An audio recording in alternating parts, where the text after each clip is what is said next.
The Goose Girl. An old queen, whose husband had been dead some years, had a beautiful daughter. When she grew up, she was betrothed to a prince who lived a great way off. And as the time drew near for her to be married, she got ready to set off on her journey to his country. Then the queen, her mother, packed up a great many costly things, jewels and gold and silver trinkets, fine dresses, and in short, everything that became a royal bride, for she loved her child very dearly. And she gave her a waiting maid to ride with her and give her into the bridegroom's hands. And each had a horse for the journey. Now the princess' horse was called Falada and could speak. When the time came for them to set out, the old queen went into her bedchamber and took a little knife and cut off a lock of her hair and gave it to her daughter, saying, "Take care of it, dear child, for it is a charm that may be of use to you on the road." Then they took a sorrowful leave of each other, and the princess put the lock of her mother's hair into her bosom, got upon her horse, and set off on her journey to her bridegroom's kingdom. One day, as they were riding along by the side of a brook, the princess began to feel very thirsty and said to her maid, "Pray get down and fetch me some water in my golden cup out of yonder brook, for I want to drink." "Nay," said the maid, "if you are thirsty, get down yourself and lie down by the water and drink. I shall not be your waiting maid any longer." The princess was so thirsty that she got down and knelt over the little brook and drank, for she was frightened and dared not bring out her golden cup. And then she wept and said, "Alas, what will become of me?" And the lock of hair answered her and said, "Alas, alas, if thy mother knew it, sadly, sadly, her heart would rue it." But the princess was very humble and meek, so she said nothing to her maid's ill behavior, but got upon her horse again. Then all rode further on their journey, till the day grew so warm and the sun so scorching that the bride began to feel very thirsty again. And at last, when they came to a river, she forgot her maid's rude speech and said, "Pray get down and fetch me some water to drink in my golden cup."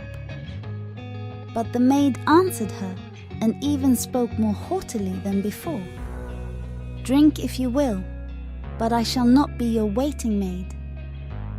Then the princess was so thirsty that she got off her horse and lay down and held her head over the running stream and cried and said, "What will become of me?"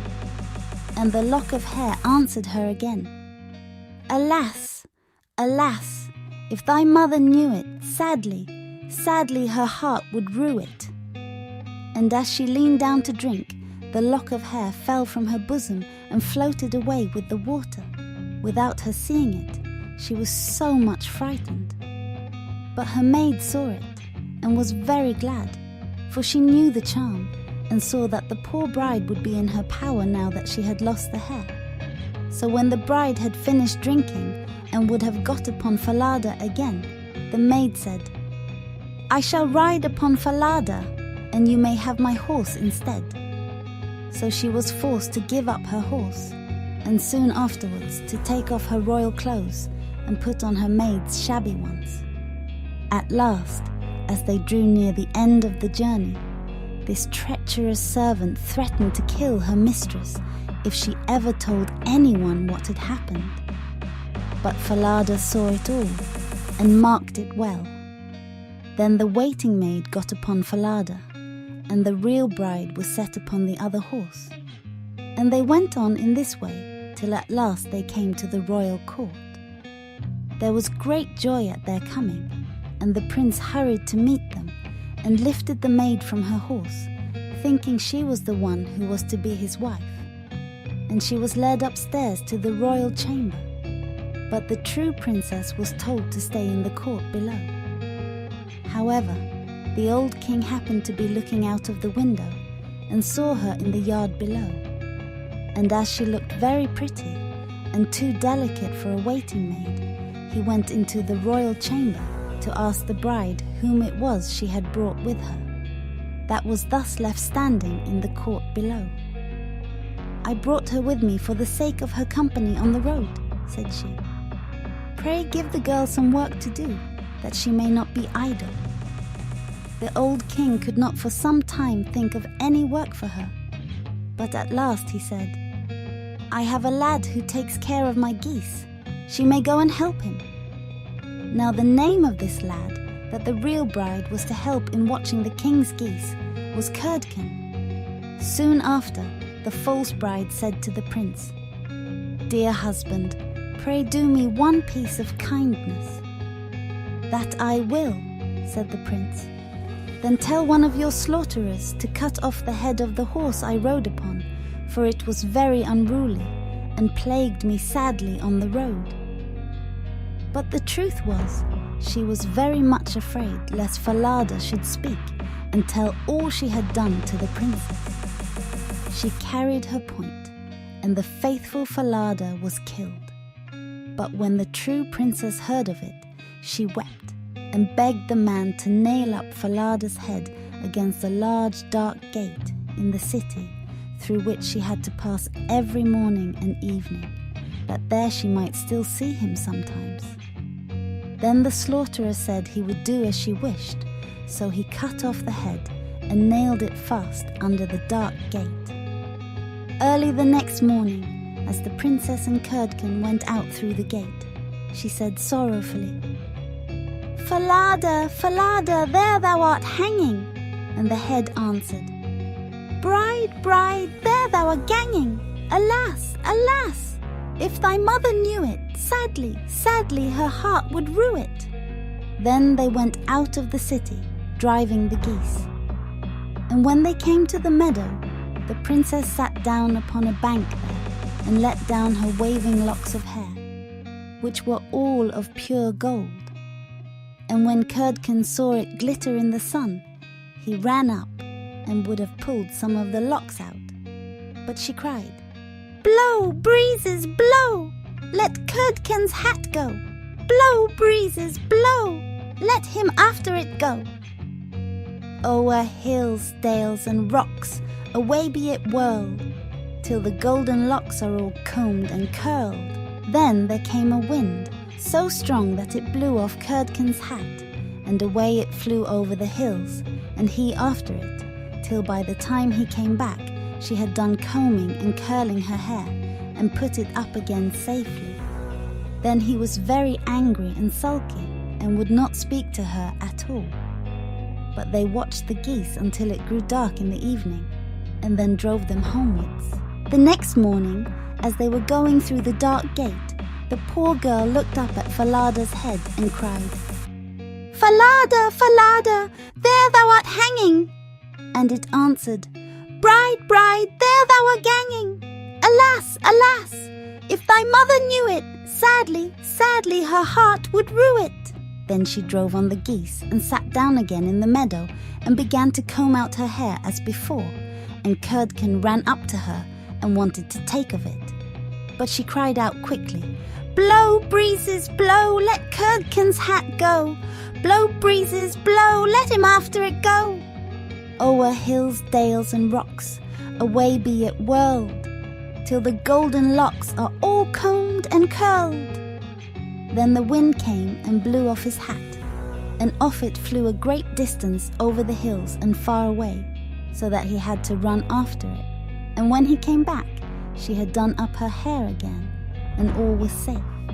So they watched the geese till it grew dark. "Why?" inquired the king. "Because she does nothing but tease me all day long." Then the king made him tell him all that had passed.